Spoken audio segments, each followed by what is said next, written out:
நமக்கொரு நாளும் பயமில்லையே.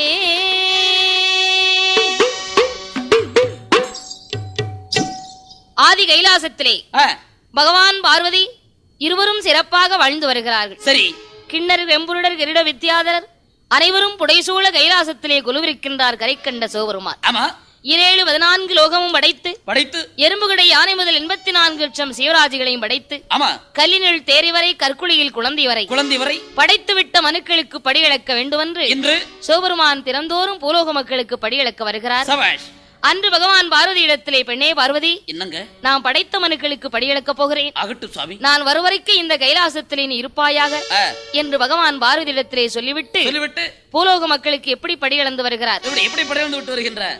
நாளி நல்ல தினை எடுத்து, நாளி நல்ல தினை எடுத்து, நாளி நல்ல தினை எடுத்து, தினை எடுத்து, நாளி நல்ல தினை எடுத்து, பகவான் நாடு எங்கும் படியிழந்தார் படியிழந்தார், அங்கே நாடு எங்கும் படியிழந்தார் படியிழந்தார், அங்கே நாடு எங்கும் படியிழந்தார் படியிழந்தார்.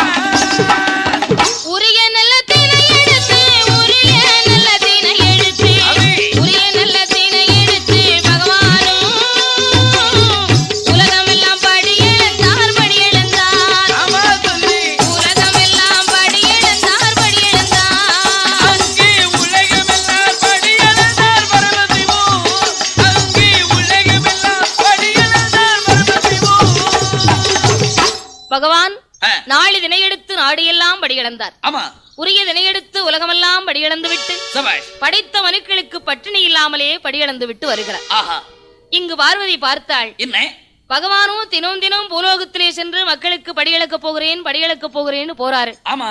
இவர் படியிழந்துட்டு தான் வர்றாரா, இல்ல பட்டியா போட்டு தான் வராரா, படைத்த ஜீவன்களை பட்டினியாகத்தான் வைத்துவிட்டு வருகிறாரா என்று தெரியவில்லை. ஆமா.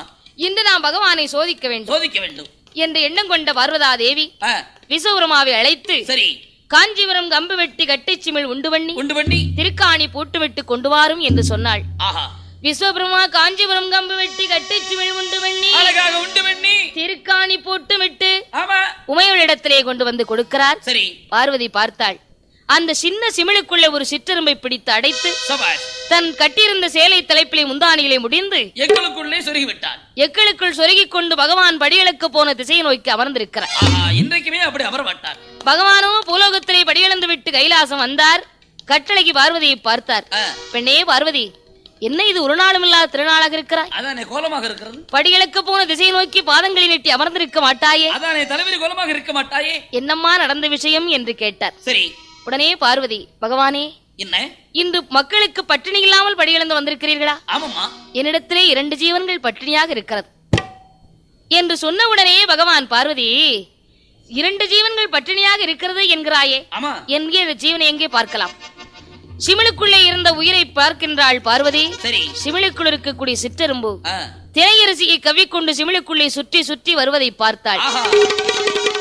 பகவானுடைய பாதத்திலே வீழ்ந்து, பகவானே, தெரிந்தும் தெரியாமல் அறிந்தும் அறியாமல் அடியாள் இப்படிப்பட்ட குற்றத்தை செய்து விட்டேன். அப்படியா பார்வதி? சிறியாள் செய்த குற்றத்தை மன்னிக்க வேண்டும் என்று பகவானுடைய பாதத்திலே வீழ்ந்தாள். சரி. உடனே பகவான், பெண்ணே பார்வதி, என்னங்க அறைக்குள்ளே இருந்தாலும்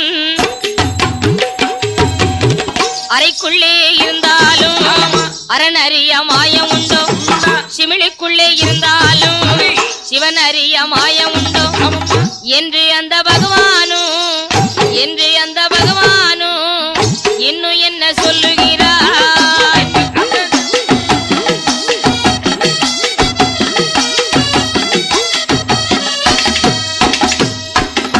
பார்வதி, அறைக்குள் இருந்தாலும் இந்த அரணுக்கு தெரியாத மாயமே கிடையாது, சிவனுக்குள் இருந்தாலும் சிவனுக்கு தெரியாத மாயமே கிடையாது என்று பகவான் சொல்லிவிட்டு அன்று இரவு தூங்கி விழிக்கின்றார். மறுநாள் தினத்திலும் படிகளுக்கு போக வேண்டும் என்று பகவான் புறப்பட்டார். சரி. பார்வதி, பகவானே, என்ன? இன்று நானும் உங்களோடு கைலாசத்திலிருந்து பூலோகத்திற்கு வருவேன். நீங்கள் படிகளுக்கு சென்று விட்டால் கைலாசத்திலே நான் தனிமையாகத்தான் இருக்கிறேன். உங்களோடு நான் வராமல் இருக்க வேண்டுமானால் எனக்கு என்ன வரம் வேண்டும் தெரியுமா? உனக்கு என்ன வரம் வேணும் பார்வதி? கேளு. குஞ்சி நல்ல விளையாட குழந்தை ஒன்று வேணும் சுவாமி. குஞ்சி நல்ல விளையாடு குழந்தை ஒன்று வேண்டும் சுவாமி. மடியில் வைத்து விளையாட மதனை ஒன்று வேணும் சுவாமி. கையில் வைத்து விளையாடு மைந்தன் ஒன்று வேண்டும் சுவாமி. கையில் வைத்து விளையாட விளையாடு எனக்கு கண்மணியும் வேணும் சுவாமி.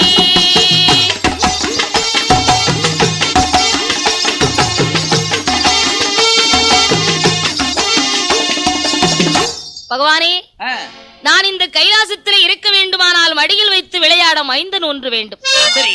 எனக்கு பிள்ளை வர வேண்டும் பகவானே என்று பார்வதி கேட்டவுடனே, பெண்ணே பார்வதி, பகவானே, உனக்கு தான் 2 குழந்தை இருக்கம்மா, அழகான குழந்தையே. மூத்த மகன் கணபதியோ தாயை போல் பெண் கேட்டு சந்திக்கு இருக்கிறான். ஆமா. இளைய மகன் வேலவன் வள்ளியை மனம் முடிந்து குரத்தனமா அலையிறான். அப்புறம் எனக்கு 2 பிள்ளைகள் இருந்தும் பலனில்லை, இல்லாமலும் பலனில்லை. ஓஹோ. என் பக்கத்திலே இருந்து என்னோடு கொஞ்சி விளையாடுவதற்கு குழந்தை வேண்டும். அப்படியா என்று பார்வதி கேட்டவுடனே பகவான், பார்வதி, என்ன? உனக்கு இனிமேல் நான் குழந்தை வரம் கொடுத்தேனேயானால் அந்த குழந்தையால் சிறுமையைத்தான் இருக்குமே தவிர உனக்கு நன்மை இருக்காது, பெருமை இருக்காது பார்வதி. ஓஹோ. என்று சொன்னவுடனே பார்வதி, எப்படி இருந்தாலும் பரவாயில்லை, எனக்கு குழந்தை வரம் தான் வேண்டும் என்றாள். சரி. பார்வதி, என்னங்க? கண்டிப்பா உனக்கு குழந்தை வரம் வேண்டுமா? கண்டிப்பா வேணும். கைலாசத்திலே மரகத தூணிலே 32வது தூணிலே தூண்டாத மணிவிளக்கு சுடர் விட்டு எரிகிறது. சரி. அந்த சுடர் விளக்கின் அருகிலே முந்து ஏஞ்சி தவம் செய்தால் குழந்தை வரம் கிடைக்கும் பார்வதி என்று பகவான் சொன்ன உடனே, ஆமா, பார்வதி கைலாசத்திலே 32வது தூணிலே தூண்டாத மணிவிளக்கின் சுடர் விளக்கின் அருகிலே வந்து எப்படி தவம் இருக்கிறாள்? எப்படி தவம் இருக்கின்றாள்? ஆற்றி நல்ல மண்ணெடுத்து அரணாரை போல் உருவம் செய்தாள். சேற்றி நல்ல மண்ணெடுத்து சிவனாரை போல் உருவம் செய்து 1000 அணைவகுந்து அடுக்கடுக்காய் லிங்கம் வைத்து புலித்தோலை தான் வீரித்து பூங்கோடியாள் தான் அமர்ந்தாள்.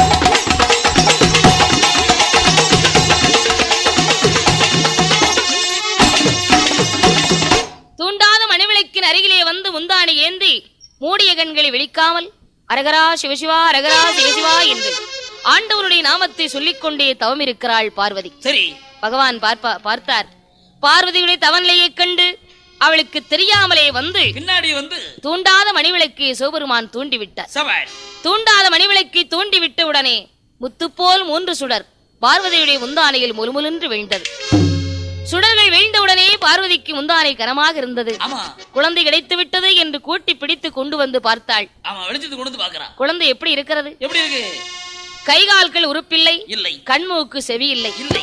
அம்மி குழவி போன்று அங்கும் இங்குமாக உருளுகிறது. அம்மி குழவி கூட 2 பக்கம் பொடி இருக்கு, அதுக்கு பொடி இல்ல, மொட்டு முழுக்குன்னு இருக்கு. பார்வதி பார்த்தாள். பகவானே, நான் பிள்ளை வரம் கேட்டதுக்கு இப்படிப்பட்ட பிடிமுண்டத்தை கொடுத்து விட்டீர்களே, இந்த குழந்தை வைத்து நான் எப்படி கொஞ்சம் விளையாடுவேன் என்று அழுதாள் பார்வதி. சரி. உடனே பகவான் பிரம்மனை அழைத்து அந்த குழந்தைக்கு உருப்படைக்க சொன்னார்.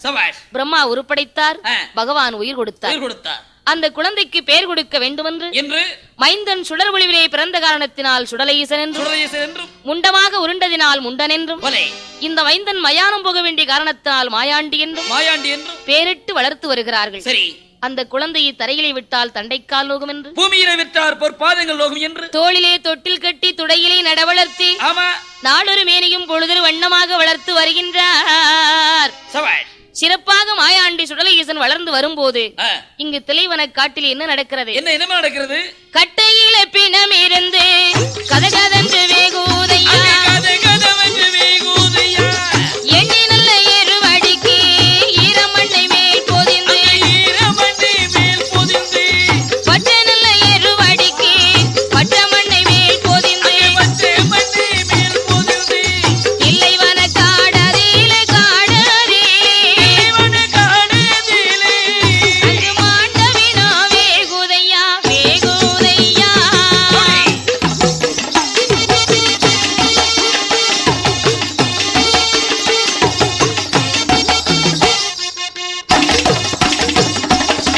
தில்லை வனக்காட்டிலே பிணம் வேகும் போது மாயாண்டி சுடலையீசன் பார்த்தார்.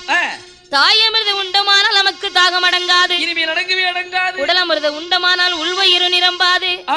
மையானம் போக வேணும், மாண்ட வேணும், திங்க வேணும், போக வேணும், இடுகாடு போக வேணும்,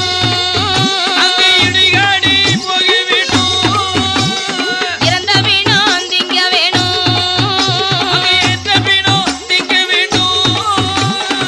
புகையோடு புகையாக போய் குதித்தான் தில்லை வனம், புகையாக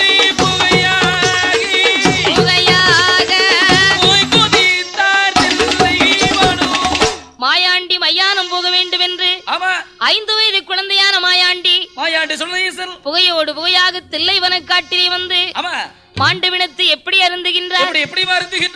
மூட்டத்தையே பிரித்து விட்டார், மூட்டத்தையே பிரித்து விட்டார். முண்டன் அந்த மாயாண்டி கால் மாடு வேகும் முன்னே தலைமாட்டை பிடித்திழுத்தார், தலைமாடு வேகும் முன்னே கால் மாட்டை பிடித்திழுத்தார்.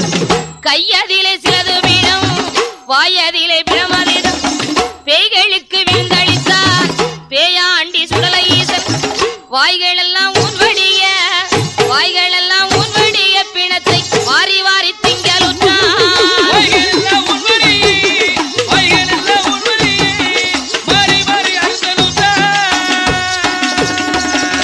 மாயாண்டி சுடலையீசன் கரண்டைக்கால எலும்புகளை கரும்பு என்று கடிக்கலுற்றார், முட்டாங்கால் எலும்புகளை முறுக்கு என்று கடிக்கலுற்றார். வாய்களெல்லாம் ஊன்வடிய பிணத்தை வாரி வாரி அருந்துகின்றார். பார்த்தார் மாயாண்டி, நாம் மாண்ட விழுந்தின்ற செய்தி தாய் தந்தையருக்கு தெரியக்கூடாது என்று முன்படுத்தவில்லை போலே மறுபடியும் கைலாசத்திலே வந்து சப்பரமன்ற கட்டிலே சயனம் செய்தார். மாண்டவிடத்தை அறிந்துவிட்டு மாயாண்டி கைலாசத்திலே வந்து தூங்கும் போது தொட்டிலில் தூங்கிக் கொண்டிருந்த மைந்தன் அடித்த குழந்தை போல் கூச்சலிட்டு புலம்புகிறார். பார்வதி பார்த்தாள், குழந்தை கண்விழித்து விட்டான் என்று ஓடோடி வந்து அந்த குழந்தையை வாரி கையிலெடுத்து வலது கண்ண முத்தமிட்டார். முத்தமிடும் போது பிள்ளையுடைய மேனி எல்லாம் என்ன அடிக்கின்றது? என்ன அடிக்கின்றது? பிள்ளை திரு மேனி எல்லாம், மேனி எல்லாம் பிணவாடை அடிக்க கண்டாள், அடிக்க கண்டாள். பிள்ளை திரு மேனி எல்லாம்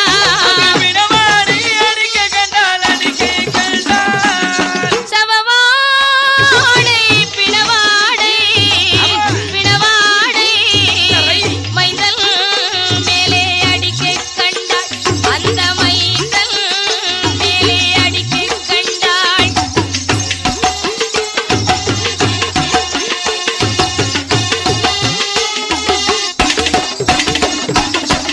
பிள்ளை மேனியெல்லாம் பிணவாடை அடிப்பதை பார்த்த பார்வதி பகவானிடத்திற்கு ஓடோடி வந்தாள். சரி பகவானே, என்னம்மா? நான் பிள்ளை வரம் கேட்டதற்கு இப்படி பிணந்தண்ணியை கொடுத்து விட்டீர்களே, அதானே மைந்தன் வரம் கேட்டதற்கு மாண்ட விழுந்திங்க குடி பிள்ளையை கொடுத்து விட்டீர்களே என்று பார்வதி சொன்ன உடனே பகவான் பார்த்தார். என்ன பார்வதி, என்னங்க?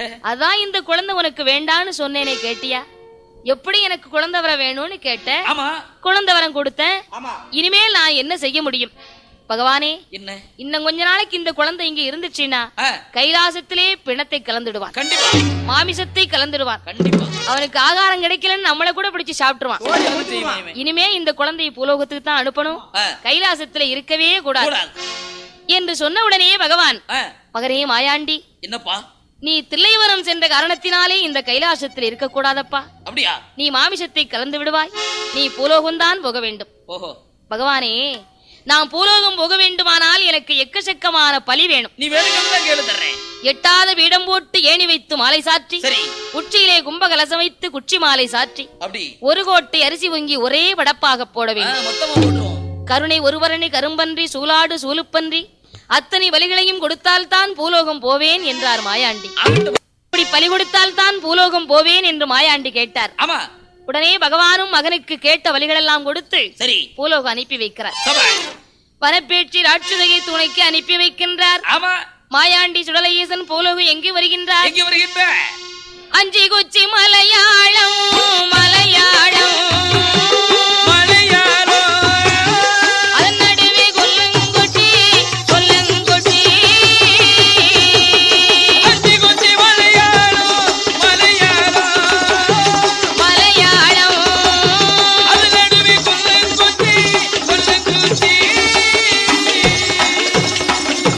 மலையாளம் தன்னாதிலே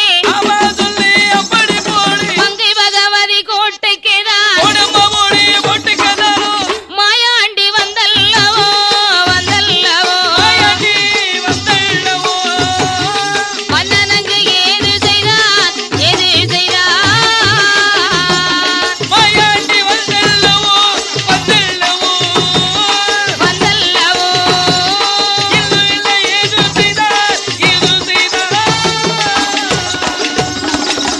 மலையாளத்திலே மங்கை பகவதியாருடைய கோட்டைக்கு வந்து மாயாண்டி சுடலை ஈசன் நாமல் வந்த பெருமை இந்த நாடறிய வேண்டும், இந்த உலகம் அறிய தெரிய வேண்டும், மங்கை பகவதி அறிய வேண்டும் தெரிய வேண்டும் என்று எப்படி அட்டகாசம் செய்கின்றார், எப்படி அட்டகாசம் செய்கின்றார். போறவரை வரவரை பின்னே நின்று அடிக்கலுற்றார், வரவரை போறவரை வங்கி கொண்டு குத்தலுற்றார், சூலுக்கார பெண்களையும் சூதடியாய் அடிக்கலுற்றார், கோட்டைகளை சாய்ப்பதுவும் கொடிமரத்தை சாய்ப்பதுவும் மாட்டெலும்பு செங்கல் துண்டு செங்கல் துண்டு மாயாண்டி மாறி மாறி எடுத்தெறிந்தான் எடுத்தெறிந்தான் மாட்டெலும்பு செங்கல் துண்டு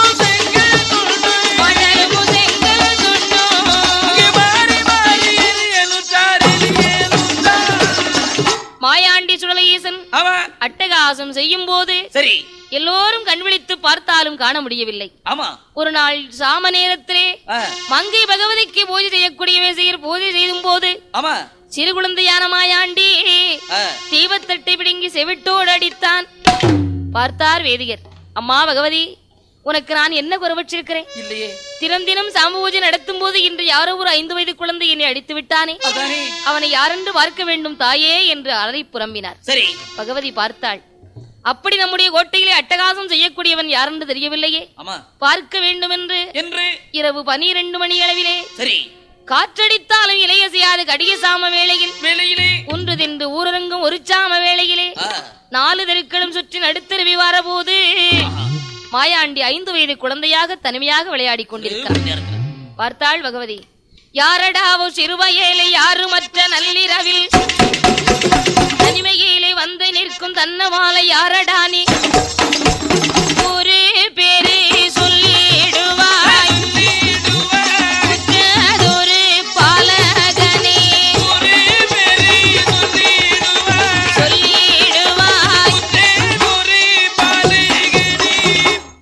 யாரடா சிறுவையிலே யாருமற்ற நள்ளிரவில் தனிமையாக வந்து நிற்கிறாயே, உன் ஊர் என்ன பேரென்ன என்று பகவதி விசாரித்தாள். சரி உடனே மாயாண்டி, அம்மா பகவதி, நான் யாருன்னு கேக்குறியா?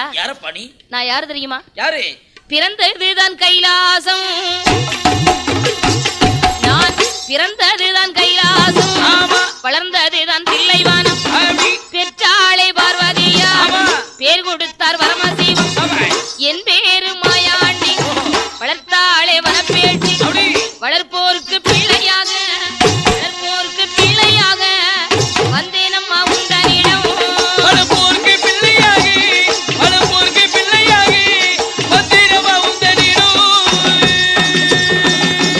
அம்மா பகவதி, நாம் பிறந்தது கைலாசம், வளர்ந்தது தில்லைவனம், பெற்றாள் பார்வதி, பேர் கொடுத்தார் பரமசிவம்.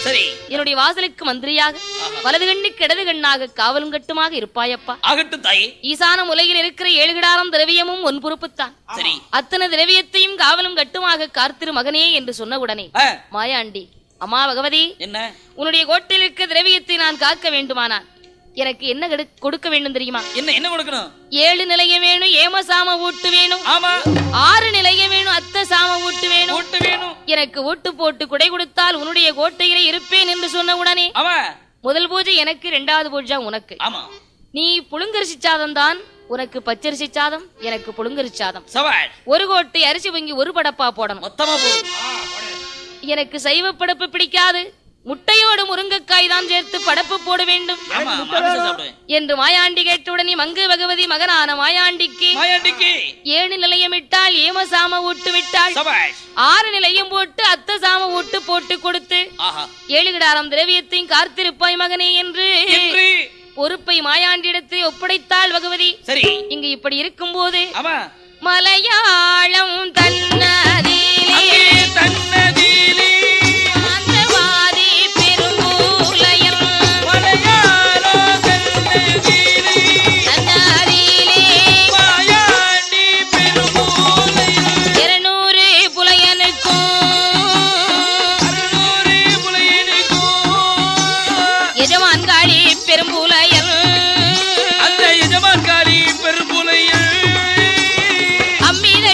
பறக்க செய்வான் 500 காதவழி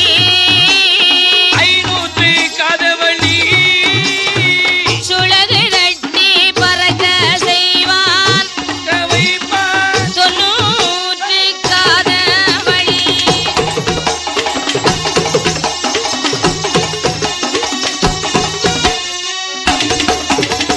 வானத்தையே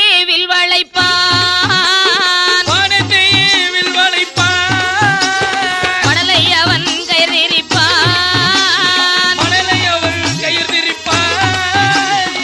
சமுத்திரத்தில் வாளை ஊன்றி சக்கரம் போல் சுழந்திடுவான்.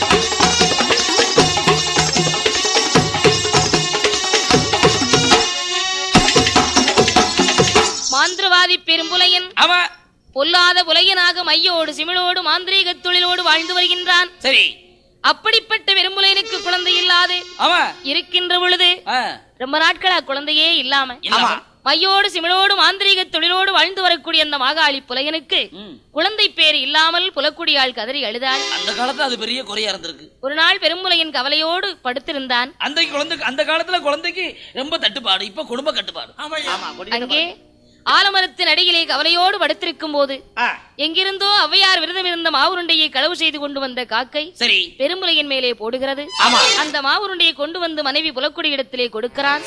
மாவை அருந்திய காரணத்தால் அந்த புலக்குடியால் அன்று முதல் குளிமறந்து அருங்கிளியால் கர்ப்பமுற்று இருக்கின்றார். ஆண்டவனுடைய அருளால் 2 திங்களாக அங்கும் நோகச் சுமந்தார். இறைவனுடைய அருளாலே என்ன குழந்தையை பெற்றெடுக்கின்றாள்? அழகான பெண் குழந்தையை பெற்றெடுத்தாள்.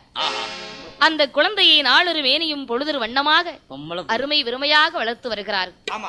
வளர்த்து வரக்கூடிய அந்த குழந்தைக்கு பேர் கொடுக்க வேண்டுமென்று அந்த குழந்தை மாவிலே பிறந்த காரணத்தாலும் பெரும்புலையனுக்கு குலதெய்வம் இசைக்கியம்மன் இரண்டையும் சேர்த்து மாவுசைக்கி என்று பெயரிட்டு அழகாக வளர்த்து வருகிறார்கள். அந்த மாவுசைக்கு எப்படி வளர்ந்து வருகிறார்கள்? எப்படி வளர்ந்து வருகின்றால் மாவுசைக்கு ஒரு வயது 2 வயது 3 வயதாச்சு 4வது வயதனை நடந்து ஓடி விளையாடி 5 நல்ல வயதாரிலே வயதரிலே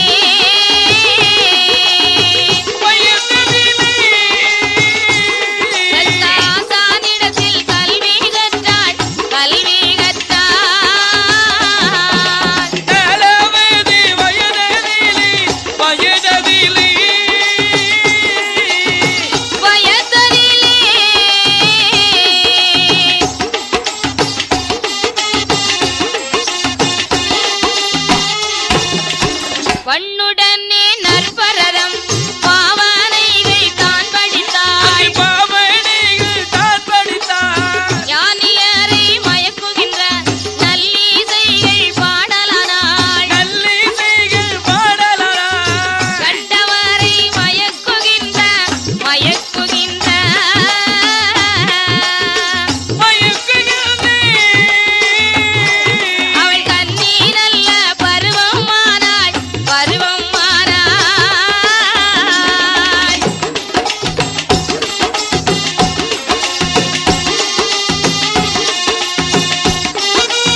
நாளொரு மேனியும் பொழுதொரு வண்ணமாக வளர்ந்து வளர்ந்து 12 வயது பருவமங்கையாக திகழ்கிறார். சரி, அழகு அழகு, அப்படி அழகு.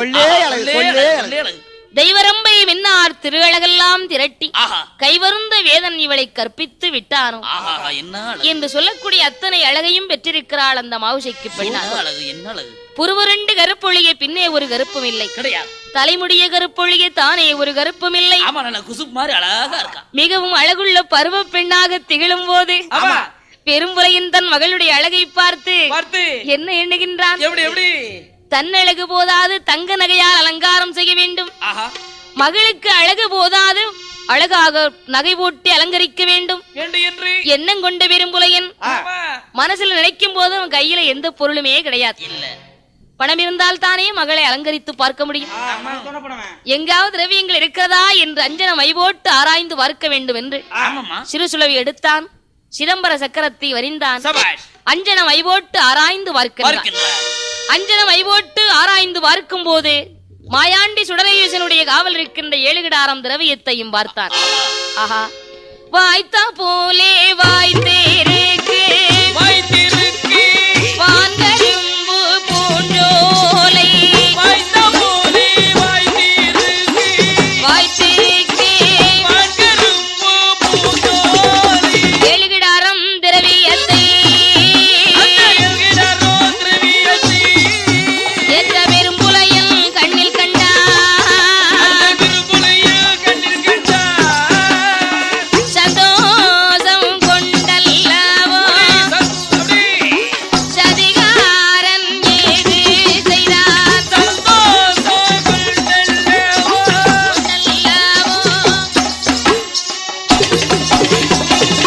ஈசான மூலையில் இருக்கின்ற 7 கிடாரம் திரவியத்தையும் பார்த்தான் பெரும்புலையன். உடனே தன்னுடைய பூதங்கள் எல்லாம் அனுப்பி அந்த திரவியத்தை களவு செய்து வரும்படி அனுப்பி வைக்கிறார். அதன் மாதிரி அந்த பூதங்களும் அந்த திரவியத்தெல்லாம் திருடி கொண்டு ஏனோல பாடிக்கொண்டே வருகிறது. அல்லாத பூதங்கள் எல்லாம் திரவியத்தை களவு செய்து கொண்டு வருகின்றது. மாயாண்டி சுடலகேசன் காடு சுற்றி வேட்டையாடச் சென்ற பின்பு மாயாண்டி இல்லாத நேரத்திலே பூட்டை உடைத்திட்டது, பொக்குஷ பெட்டியை தூக்கிட்டது, 7 கிடாரம் திரவியத்தின் தூக்கி கொண்டு ஏழோ பாடிக்கொண்டு வெறும்புலின் இடத்திலே கொண்டு வந்து கொடுக்கிறது. இங்கு மாயாண்டி சுடலகேசன் வேட்டையாடி விட்டு வந்து பார்க்கின்றார், திரவியத்தை காணவில்லை. பூட்டை உடைத்திருக்கு, பொக்குஷத்தை காணவில்லை. ஓடோடி வந்தான், பகவதி இடத்திற்கு வந்தான். மாயாண்டி என்ன கேட்கிறார்? அம்மா பகவதி, ஒரு நாளும் இல்லா திருநாளாக என்னுடைய காவல் இருந்த 7 கிடாரம் திரவியத்தையும் களவு செய்து போயிருக்கிறது. பூட்டை உடைத்து பொக்குஷத்தை தூக்கி இருக்கிறது. என்னுடைய காவல் இருக்கக்கூடிய திரவியத்தை களவெடுக்க வேண்டுமானால் அவ்வளவு தைரியம் யாருக்கு வரும்? அப்படிப்பட்ட ஆள் யார் என்பது உனக்குத்தான் தெரியும். எனக்கு இப்பவே வாழ்த்தி வரம் கொடுத்து வல்லையத்தை கையில் கொடம்மா என்று புறப்பட்டார் மாயாண்டி. பார்த்தாள் மங்கை பகவதி. மகனே மாயாண்டி, நம்ம திரவியத்தை களவெடுக்க வேண்டுமானால் வேற யாரும் களவெடுக்க முடியாது. அப்படி யாரா இருக்கணும் தாயே? மலையாள தேசத்திலே வாழ்ந்து வருகின்ற மாகாளி புலையன் தான் எடுத்திருப்பான். பொல்லாத புலையனப்பா மகனே, போக வேண்டாம் கண்மணியே. என் மகனே மாயாண்டி, அந்த மாந்திரவாதி பெரும்புலையன் மையோடு சிமிழோடு மாந்திரீக தொழிலோடு வாழ்ந்து வருகிறான். அப்படியா? உன்னை பார்த்தானே ஆனால் சிமிழுக்குள்ளே பிடித்து அடைத்து விடுவான். மகனே, நீ போகவே வேண்டாம். என் திரவியம் தானே போனாலும் போகட்டுமடா. என் மகனே, நீ போகவே கூடாது. சரி மகனே மாயாண்டி, வடநாடு போன அவர்கள் வருவாருண்டு போவாருண்டு, மேல்நாடு போனவர்கள் மேன்மை வெற்றி வருவாருண்டு, கீழ்நாடு போனவர்கள் கீர்த்தி வெற்றி வருவாருண்டு, தென்னாடு போனவரை மகனே திரும்பி வர பார்த்ததில்லை.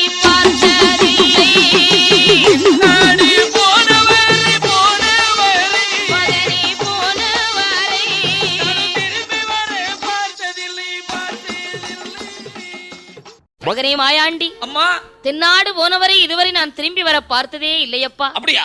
அந்த பொல்லாத உலகின் உன்னை பார்த்தால் விடமாட்டான். திரவியம் போனாலும் பரவாயில்லை, நீ போகக்கூடாது என்றாள் பகவதி. சரி. உடனே பார்த்தான் மாயாண்டி. அம்மா, அவன் எப்படிப்பட்ட உலகனாக இருந்தாலும் எனக்கு கவலை இல்லை, எனக்கு வாழ்த்தி வரங்கொடு. மகனே மாயாண்டி, சமுத்திரத்திலே வாளை நிறுத்தி சக்கரம் போல் ஆடுவான், அம்மி தட்டி வரக்க செய்வான் 500 காதவழி, வானத்தையே வில்லாக வளைப்பான், மணலை கயிறு திரிப்பான், அப்படிப்பட்ட உலகினிடத்திற்கு நீ போகக்கூடாது என்று சொல்லியும் கேளாமல் மாயாண்டி கண்டிப்பாக களவெடுத்த கல்வரை கருவறுத்தே வருவேன் என்று மாயாண்டியுடைய மந்திரமும் அந்த பெரும்புலைய மந்திரத்தை நான் பார்த்து வருகின்றேன் எண்ணி 8 நாளைக்குள்ளே. பெரும்புலையின் மந்திரமும் பேயாண்டி தந்திரமும் மாந்திரவாதி மந்திரமும் மாயாண்டி தந்திரத்தையும் எண்ணி 8 நாளைக்குள்ளே பார்த்திரம்மா என்று சரி வாழ்த்தி வரம் கொடுத்தாள், வல்லையத்தை கையில் கொடுத்தாள், போற்றி வரம் கொடுத்து பொன்பிலம்பை கையில் கொடுத்து மாயாண்டி அனுப்பி வைக்கிறாள் மங்கை பகவதி. சரி மாயாண்டி சுடலையீசன் பார்த்தார், நமக்கு பொருத்தமான வடிவத்தோடு போக வேண்டும் என்று பாம்பாட்டி சித்தனை போல் வடிவம் எடுத்தார். மலையாள தேசத்திலே மாந்திரவாதி பெரும்புலையின் அரண்மனை பக்க தெருவிலே வந்து எப்படி பாம்பாட்டு விளையாட்டு காட்டுகின்றார். எப்படி பாம்பாட்டுறாரு?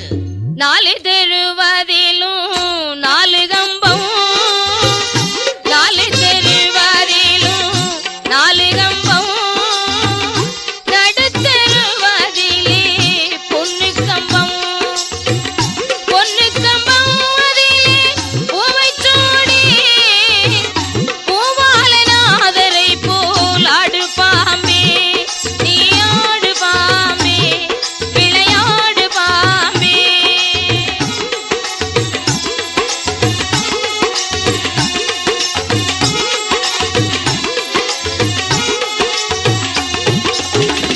அத்தி மரத்தடியில் முட்டையிட்டு ஆவரங்காடதிலே குன்றி பொறிச்சு குன்றிக்கு இறை வேலி ஓரபாம்பே, கூத்தாடி சித்தனை போல் ஆடாய் பாம்பே, நீ ஆடு பாம்பே, சுழன்றாடு பாம்பே, ஆடு பாம்பே, விளையாடு பாம்பே, நீ ஆடு பாம்பே, விளையாடு பாம்பே.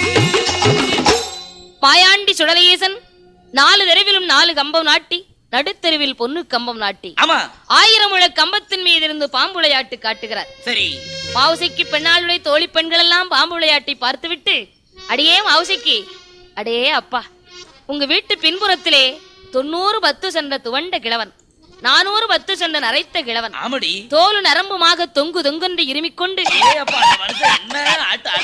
1000 முழ கம்பத்தின் மீது இருந்து பாம்பு விளையாட்டு காட்டுவதை பார்த்தால் என்ன அற்புதமாக இருக்கிறது என்று சொன்னவுடனே மாவுசைக்கு, அடியே நானும் பார்க்க வேண்டும் என்று எனக்கு ஆசையாக இருக்கிறதடி. அப்படியா? மாவுசைக்கு மேல போவோம், 10 அடுக்கு மாடி மீது நின்று பார்க்கலாம். மாவுசைக்கு அழைத்துக் கொண்டு 10 அடுக்கு மாடிக்கு வருகிறார்கள்.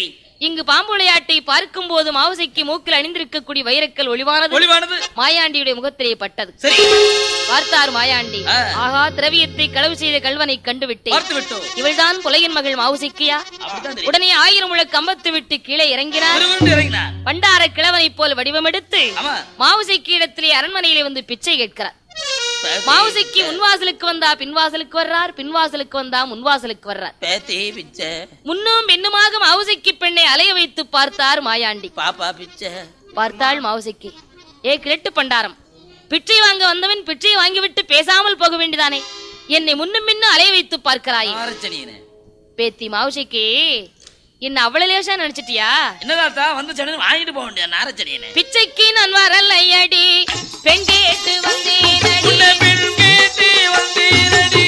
பிச்சைக்கு நான் வரலையடி, பெண் கேட்டு வந்தேருக்கேன்,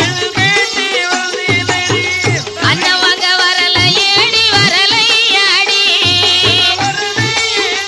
உனக்கு ஆளனாக வந்தேனடி, வந்தேனடி.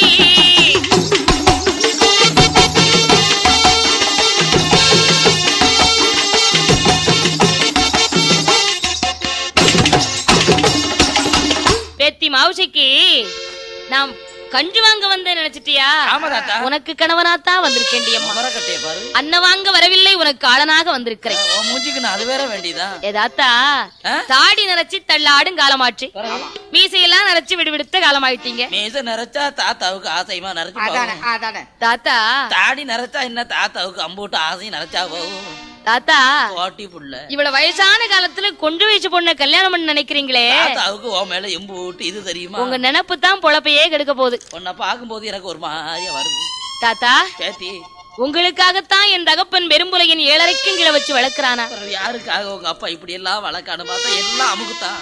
மா குளிச்சது மஞ்சள் குளிச்சதெல்லாம் உங்களுக்காகத்தானா தாத்தா? தாத்தா நீங்க மரியாதை பிச்சை வாங்கிட்டு போயிடுங்க. தாத்தா போவன் பாக்கியா? இந்த வார்த்தை எங்க அப்பன் பெரும்புலையன் கேட்டா என்ன நடக்கும் தெரியுமா? உங்க அப்பா வந்தா என்ன சொல்லுவான்? ஈயாக பறந்தாலும் எருதுண்டம் செய்திருவான், காற்றாக பறந்தாலும் கண்டதுண்டம் செய்திருவான். தாத்தாவை பார்த்த உடனே உங்க அப்பா வாங்க மாப்பிள்ளைன்னு சொல்லுவாரு. மாமன் பெரும்புலையன் வருவான், என் மாமன் பெரும்புலையன் வருவான், இப்போ வருவான், அவன் மகளை மனம் முடித்து தருவான், அவன் மகளை மனம் முடித்து தருவான்.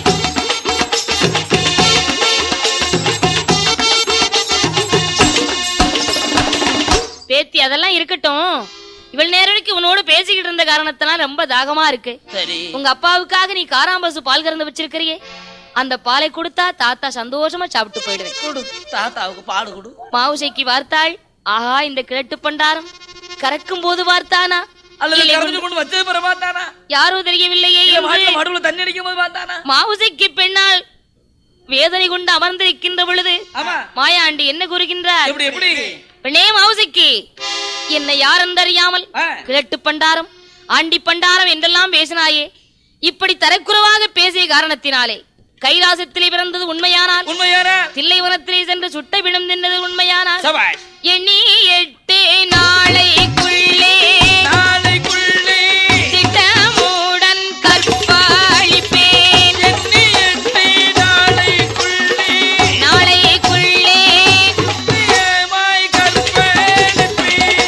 எண்ணி 8 நாளைக்குள்ளே உன்னை கற்பழிக்காவிட்டால் என் பேர் மாயாண்டி அல்ல. மாறுதட்டி சபதம் செய்துவிட்டு மாயாண்டி மாயமாய் மறைந்து விட்டார். மாவுசைக்கு அழுத கண்ணும் சிந்தையுமாக அமர்ந்திருந்தாள். பெரும்புலையன் வந்தான்.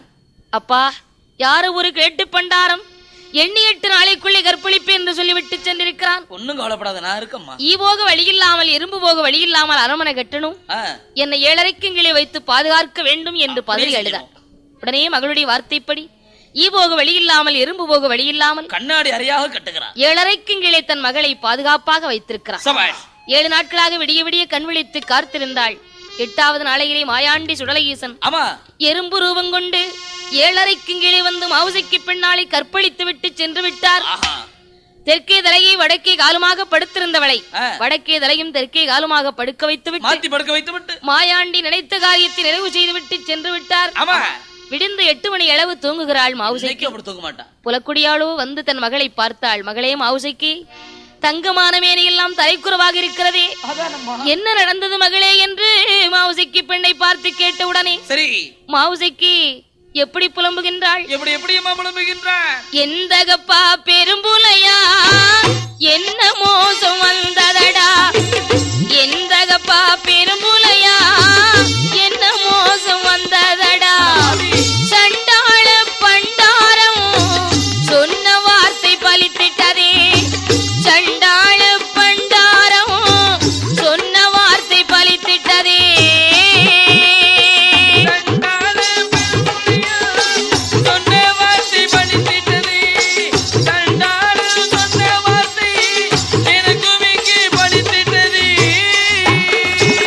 மாந்திரவாதி என்று சொல்லி மாநிலத்தில் வாழலாமா, மையதற்கு சிமிழதற்கு மண்ணை வெட்டி புதைத்தால் என்ன, தலைமகளோ கற்பொழிய தானே நீயும் வாழலாமா, உன் மகளோ கற்பொழிய உலகத்திலே வாழலாமா, உன் மகளோ கற்பழியே உலகத்திலே வாழலாமா, உன் மகளோ கற்பழியே உலகத்திலே வாழலாமா. சண்டாள எந்தகப்பா, கிழட்டு பண்டாரம் சொன்ன வார்த்தை வலித்து விட்டதை என்ன செய்வேன்? உனக்கு மையதற்கு சிமிழதற்கு மண்ணை வெட்டி புதைத்தால் என்ன, மாந்திரீக தொழிலோடு நீ மாநிலத்தில் வாழலாமா, உன் மகளோ கற்பொழிய நீ உயிரோடு இருக்கலாமா என்று கதறி எழுதாள் மாவுசைக்கு. மாயா மந்திரவாதி பெரும்புலையன் பார்த்தான். மகளே மாவுசைக்கு, உன் தகப்ப நான் இருக்கும்போது உனக்கு எதுக்கம்மா கவலை, அது யார் என்று இப்போதே பார்த்து வருகிறேன் என்று சிறுசுளவு எடுத்தான். திருநாற்றி மேலே வரத்தினான். சிதம்பர சக்கரத்தி வணிந்தான். அஞ்சன மை போட்டு ஆராய்ந்து பார்க்கின்ற போது மாயாண்டி காற்றும் இல்லை கருப்பும் இல்லை காலனாக தோணுகின்றார். ஈயும் இல்லை எறும்பும் இல்லை யமனாக தோணுகின்றார். இப்படி இருக்கும் போது மாவுசிக்கு அன்று முதல் குளிமறந்து 9 மாத கர்ப்பிணியாக இருக்கிறார். இப்படி இருக்கக்கூடிய நேரத்திலே ஈத்தமிழா பட்டினத்தில் 7 வீட்டு மலையரசர் 8 வீட்டு மலைப்படியர் காக்காட்சி மலையிலே கண்ணாடி சோலையிலே பயிர்கள் வைத்திருக்கிறார்கள். மாயாண்டி சுடலையீசன் காடு சுற்றி வேட்டையாடி வரும்போது பார்த்தார், நமக்கு இதான் நல்ல பொருத்தமான இடம். இந்த பயிற்றை நாம் அளித்தோமே ஆனால் பெரும்புலையினிடத்திலே மகளை பழிவாங்கலாம் என்று எண்ணம் கொண்ட மாயாண்டி பச்சவாழ பூச்சியாக பயிற்றையெல்லாம் இருக்கின்றார். குண்டுவாழ பூச்சி போல பயிரை குறுத்து வெட்டாக வெட்டுகின்றார். மதையானை ரூபம் கொண்டு வாழைகளை சாய்ப்பதும் வான்கரும்பை ஒடிப்பதும் செய்யாத அட்டகாசங்கள் செய்து கொண்டிருக்கின்றார் மாயாண்டி. பழியமார்கள் எல்லாம் ஈவிலக்கு பெரும்புலையினை அழைக்க வந்தார். பெரும்புலையன், அப்பா பழியமார்களே, என்னன்னா காக்காட்சி மலையிலே கண்ணாடி சோலையிலே இறங்குமலை வெள்ளத்திலே வைத்திருக்கக்கூடிய பயிர்களுக்கு நான் ஈவிலக்க வர வேண்டுமானால் எக்கச்சக்கமான சாமான்கள் எல்லாம் வாங்கி வைத்திருங்கள். நீங்க என்னென்ன கேட்டாலும் அத்தனை வாங்கி வைக்கும். அத்தனை சாமான்களை வாங்கி வைத்து எதிர்பார்த்திருங்கள், நாளை நான் ஈவிலக்க வருகிறேன் என்று பெரும்புலையன் சொல்லி அனுப்புகிறார். பழியமார்களும் சாமான்கள் வாங்கி வைத்து மலங்காவில் மாந்திரவாதி பெரும்புலையனுக்காக எதிர்பார்த்து கொண்டிருக்கிறார். இங்கு பெரும்புலையன் மலங்காவுக்கு ஈவிலக்கு புறப்படும் போது பெரும்புலையன் மனைவி புலக்குடியோ, சுவாமி நீங்கள் இன்னைக்கு போகவே கூடாது, நேற்று நான் பொல்லாத கனவு கண்டேன். நமது மகளின் நரபலி கொடுக்க கண்டேன், வெளிநாட்டை வேங்க திங்க கண்டேன், சண்டாள தேவாதி உங்களை செவிட்டோடு அடிக்க கண்டேன், நீங்கள் போக கூடாது என்று புலக்குடியால் அழுது புலம்பிய உடனே பெரும்புலையன், புலக்குடி நீ எத்தனை சொன்னாலும் கண்டிப்பாக நான் இன்றைக்கு ஈவிலக்க போய்த்தான் ஆக வேண்டும் என்று தண்டியில் அலங்கரித்தான். வருகின்றான் மலங்காவுக்கு. மலங்காவுக்கு வந்து பெரும்புலையன் எப்படி ஈவிலக்கின்றான்? ஆமை நல்ல பலகை போட்டு அட்டகும்பம் 8 வைத்து அதற்கு தேங்காய் 10 வைத்து கண்ணி எளியாத பிள்ளை 100 கதிநூலைகளை சுற்றி சிறு சுளவிலே திருநாற்றி வரிந்து சிதம்பர சக்கரைத்து வரிந்து அஞ்சனமை போட்டு பார்க்கும் போது மாயாண்டி ஆனை போலே அதருகின்றார், அங்கும் இங்கும் ஓடுகின்றார், பூனை போலே பதுங்கலுற்றார், புலிப்பாய்ச்சல் பாயலுற்றார், சிறுசுளவை தான் பிடுங்கி செவிட்டோடு அடிக்கலுற்றார்,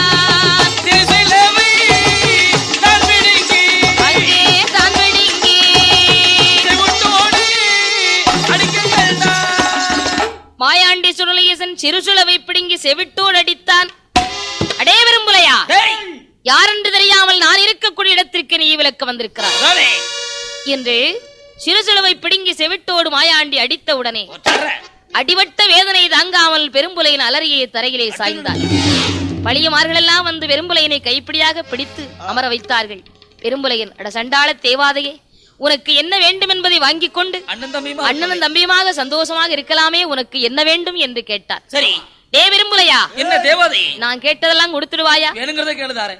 இந்த அடர்ந்தவன காட்டுக்குள்ளே சரி எனக்கு ஊட்டு போட்டு கொடை கொடுத்தால் நீ சொன்ன கட்டளைக்கு நான் கட்டுப்படுவேன். நீ கேக்குற மாதிரி நான் ஊட்டு போட்டு கொடுக்க, நான் சொல்றது நீ கேளு. கருணை ஒருவரணி கரும்பன்றி ஒருவரணு, சூலாடு சூலுப்பன்றி பாலாடு பாலுப்பன்றி, கருங்கிடாய் செங்கிடாய் துள்ளு மரிது வளங்குட்டி, அத்தனையும் மாயாண்டிக்கு மாந்திரவாதி பெரும்புலையன் பலி கொடுத்தான். அத்தனை பலியும் ஏற்ற மாயாண்டி பெரும்புலையனை பார்த்து என்ன கூறுகின்றார்? அடே பெரும்புலையா, என்ன தேவாதை, இந்த பலிகள் எல்லாம் எனக்கு ஏற்காதடா. உனக்கு என்ன வேணும்? நரபலி கொடுத்தால் தான் உடைய சிமிழுக்குள் 3.25 நாளிகை கடைபிடுவேன். தேவாதையே, நரபலியா? 3.25 நாளிகை கழித்து விட்டால் உன்னையே நான் மோசம் செய்வேனடா. நரபலியும் சாதாரணப்பட்ட பலி இல்ல. ஒருவனுக்கு ஒரே மகளாக இருக்க வேண்டும், தலைப்பிள்ளையாக இருக்க வேண்டும், தலைப்பிள்ளை சூலியாக இருக்க வேண்டும், அது 9 மாச கர்ப்பிணியா இருக்கணும். 5 மாசம் 6 மாசம் இருக்க கூடாது, 9 மாத கர்ப்பிணியாக இருக்க வேண்டும். 9 மாத கர்ப்பிணியை ஊட்டு போட்டு குடை கொடுத்தால் 3.25 நாளிகைக்குள் சிமிழுக்குள் அடைபடுவேன் என்று சொன்ன உடனே மாந்திரவாதி பார்த்தான். சண்டாள தேவாதையே, சாதாரணப்பட்ட பலினை எவன் தலையிலாத கையை வச்சு இழுத்துட்டு வந்துருவானே, 9 மாத கர்ப்பிணிக்கிறாய், எங்க போய் தேடுவேன்? தலைப்பிள்ளையா இருக்கணும், தலைப்பிள்ளை சூலியா இருக்கணும் கேட்கிறையே, எங்க போய் தேடுவேன் என்று புலம்பும் போது என்னடா உனக்கு யோசனை? உன்மகள் இருக்கின்றாளே, அவளை கொண்டு கூட்டு போட்டு. அட சண்டாள தேவாதை, என் மகளின் எங்கே வைத்து பார்த்தாய்? பிச்சைக்கு நான் வந்தேனடா, பெண் மகளை கண்டேனடா.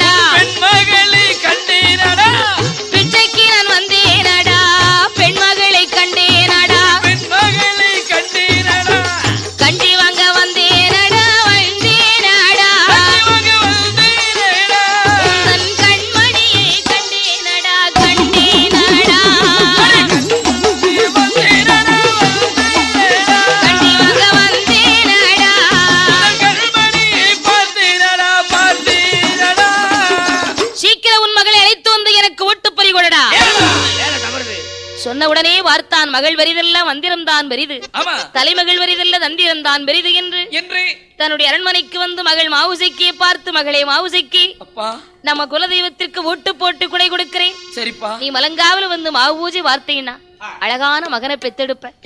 காவு பூஜை எப்படி வர முடியும்? நீ கண்மணியை பெத்தெடுப்பாய் மகளே. நான் ஈரோடுல இருக்கனே, வர முடியுமாப்பா? உனக்காகவே 7 அடுக்கு பரன் கட்டி வச்சிருக்கிறம்மா. சரி என்று அழைத்தான் பெரும்புலையன். மாவுசைக்கு காவு பூசையும் பார்க்க வேண்டாம், கண்மணியும் பிறக்க வேண்டாம், வரமாட்டேன் என்று மறுத்தாள். சரி, உடனே பெரும்புலையன், மகளே நீ காவு பூசைதான் பார்க்க வராட்டாலும் அந்த தெய்வத்தினுடைய விபூதியாவது நெற்றியில் வைத்துக் கொள்ளம்மா என்று மையெடுத்து அணிந்தான். மகள் மதிமயங்கினாள். இதோ வருகிறேன் என்று புறப்பட்டாள். வாழைத்தடி தண்டியில் அலங்கரித்து மகளை கொண்டு வந்தான். மகளே மாவுசைக்கு, நீ கீழே இருந்து பார்த்தா இந்த இதெல்லாம் தெரியாதம்மா, மேல இருந்து பாரு, உனக்காகவே பரன் கட்டி வச்சிருக்க, பரன் மீது இருந்து பாரம்மா என்று மகளை பரன் மீது அமர வைத்து விட்டு பெரும்புல என் மகள் கைகால்களை கட்டுவதற்காக கத்தாழை கிழிக்க வந்தான். கத்தாழை கிழித்து வந்ததை பார்த்தவுடனே மாவுசைக்கு எப்படி புலம்புகிறான்? எந்தகப்பா சண்டாளா என்ன மோசம் செய்ய போறான், எந்தகப்பா சண்டாளா என்ன மோசம் செய்ய போறான், எந்த ஒரு தேவாதைக்கும் என்னை பலி கொடுக்க போறான், எந்த ஒரு தேவாதைக்கும் என்னை பலி கொடுக்க போறான்.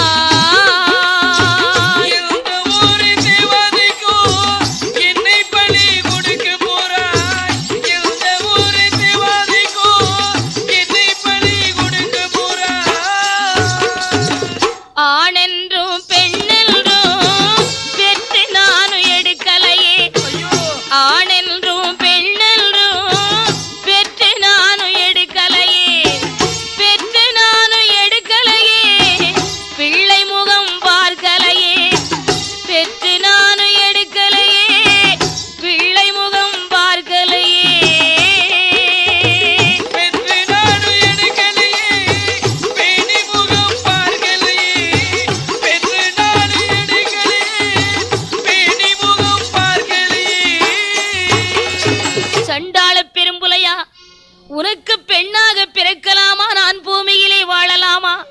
பெண்ணாக பிறக்க முன்னால் மண்ணாக பிறந்திருந்தாலும் எனக்கு மகிமை கிடைத்திருக்குமே. எந்தாயோ சண்டாளி கருவாக சனிக்கும் போது கருமருந்தை தின்றாள் இல்லை, கருவாக சனிக்கும் போது கருமருந்தை தின்றாள் இல்லை, உருவாக சனிக்கும் போது ஒரு மருந்தை தின்றாள் இல்லை, உருவாக சனிக்கும் போது ஒரு மருந்தை தின்றாள் இல்லை,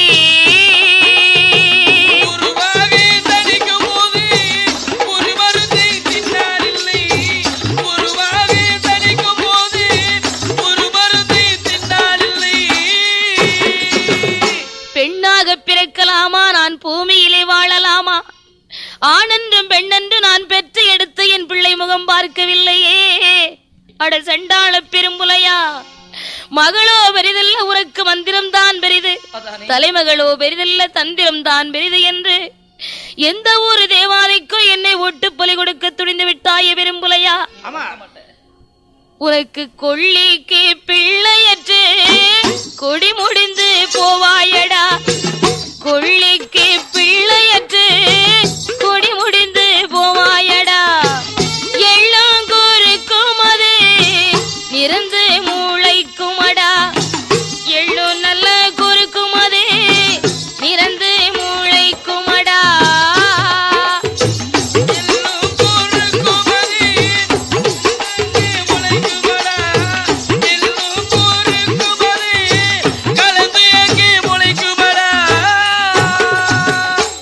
கோட்டையிலே எள்ளுங்குருக்கு நிறந்து முளைக்கும், கொள்ளிக்கு பிள்ளையற்று கொடி முடிந்து போவாயடா என்று கதறி எழும்போது பெரும்புலையன் மகள் என்று கூட பார்க்காமல் கத்தாளினாரால் கைகால்களை கட்டும் போது, நேரம் தவறுகிறது நெஞ்சுகேறி பறிகொடு, வேலை தவறுகிறது உன் மகளை வெட்டி முறித்து பறிகொடு என்று சொன்ன உடனே மாந்திரவாதி பெரும்புலையன் என்ன எண்ணுகின்றான்? பாளையர் வாளை கையில் எடுக்கும் போது அட எந்த கப்பா பெரும்புலையா சண்டாளா பாலை அருவாளை பார்க்கும் போது பதறுதடா அங்கமெல்லாம் அருவாளை பார்க்கும் போது எனக்கு அதிருதடா மேனி எல்லாம் இந்த சண்டாள தெய்வத்திற்கு என்னை ஒட்டு பலி கொடுக்க துணிந்து விட்டாயே பெரும்புலையா நான் என்ன பாவம் செய்தேன் என்று புலக்குடியாள் பெற்ற மகளான மாவுசைக்கு அழும்போது சரி மாயாண்டி சுடலையேசன் என்ன கூறுகின்றார் அடே பெரும்புலையா என்னடா நல்ல நேரத்தில் அழுகச் சத்தம் சீக்கிரம் உன் மகளை எனக்கு வெட்டி முறித்து பலிகொடு உன் மகளை பலி கொடுக்காவிட்டால் உன்னையும் சேர்த்து பலி வாங்கிடுவேன் என்று மாயாண்டி சத்தமிட்ட உடனே மகளை கைகால்களை கட்டினான் தலைவாளைகளை வரித்து மாயாண்டி அமர வைத்து பாளையருவாளால் தன் மகளை நெஞ்சுகேறி ஈரக்குலத அமரக்காய் எடுத்து வைத்தார் மாயாண்டிக்கு கொடியோடு எடுத்து வைத்த மாவோடு கொடியோடு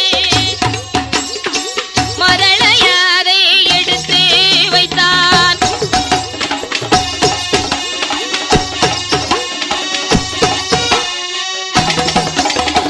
ஈரக்குல தமரக்காய்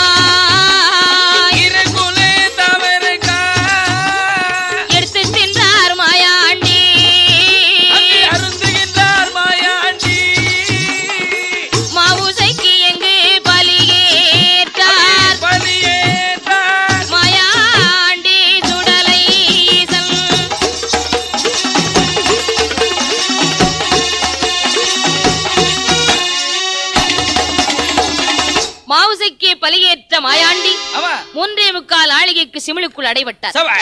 பெரும்புலையின் அடைபட்ட சிமிழை நீலகண்ட கசத்திலே தாழ்த்துவிட்டு இன்றைக்கோட சனியன் தொலைஞ்சது. பொல்லா தேவாதையை கசத்திலே தாழ்த்து விட்டோம். பயமே இல்லை என்று அரண்மனைக்கு வந்தார். பெரும்புலையின் மனைவி புலக்குடியாள் நீலகண்ட கசத்திற்கு தண்ணீர் எடுக்க வேண்டும் என்று வந்தாள். அந்த கசத்திலே வந்து தண்ணீரை கோரும்போது நீலகண்ட கசத்திலே தாழ்த்த அந்த சிமிழானது செப்பு குடத்துக்குள்ளே வந்து விட்டார். குடத்து தண்ணீரை கொண்டு வந்து அரண்மனையில இறக்கினாள். கணவனுக்கு சாதம் வைத்தாள். பெரும்புலையின் ஒருவாய் சாதம் கூட எடுத்து சாப்பிட்டிருக்க மாட்டான். குடத்துக்குள் இருந்து செமிழானது துள்ளி எழுந்து வெளியே வந்து விழுந்தது. பார்த்தான் பெரும்புலையன், ஆஹா சண்டாள தேவாதை இங்கு வந்து விட்டானே, இனி நான் என்ன செய்வேன் என்று பயந்து அந்த கசத்திலே எடுத்து வந்த சிமிழை கொண்டு வந்து கட்டுப்பட்டியிலே கட்டி உயரத்திலே கட்டி தூக்கினார். 3.25 நாளிகை கழித்தது. சிமிழ் அதுவும் வெடித்திட்டது. சீறி பாய்ந்தார் மாயாண்டி. பொல்லாத புலையனையும் கருவறுத்தார் மாயாண்டி. திட்டமுடன் கருவறுத்து திரவியத்தை களவு செய்த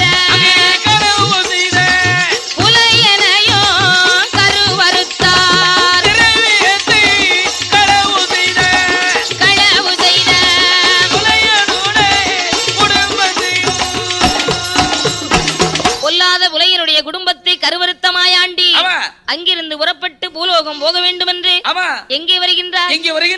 குபுகுவந்தார் விழும் குற்றாலத்திலே தீர்த்தமாடி அங்கிருந்து அடிபணிந்து சேர்வை செய்து பொன்காசு விளையும் தென்காசி விலக்கு விட்டு திருநெல்லை அம்பலம் கடந்து செம்மப்புதூர் நன்னகரில் சிறப்புடனே வந்தமர்ந்து ஊருக்கு ஒரு புறத்தில் உற்றதொரு வீதியிலே அக்கினி முத்தாள் துணையோடு தாயும் நல்ல மகனுமாக தான் அமர்ந்தார் மாயாண்டி. மகனுமாக